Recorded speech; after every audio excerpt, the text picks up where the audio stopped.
Hi guys, কি খবৰ আপোনালোকৰ? মই চৰৰ পৰা আপোনালোকৰ কাৰণে এটা ব্লগ লৈ আহিছোঁ। আহক চাওঁচোন, এয়া হাঁহৰ কোমোৰা সৈতে মাংস।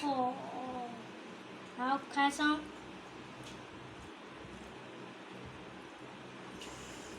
এয়া মাংস।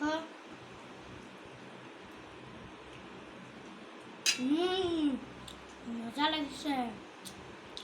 আপোনালোকেও এবাৰ খাই চাব।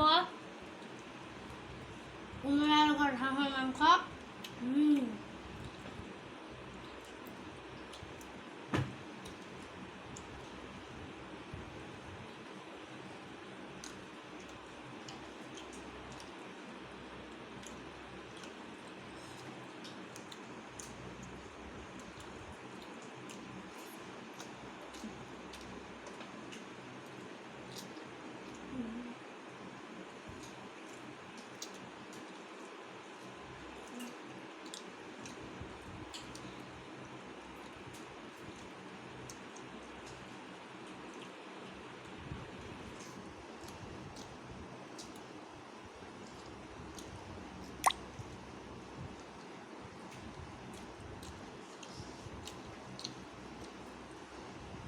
মজা লাগিছে।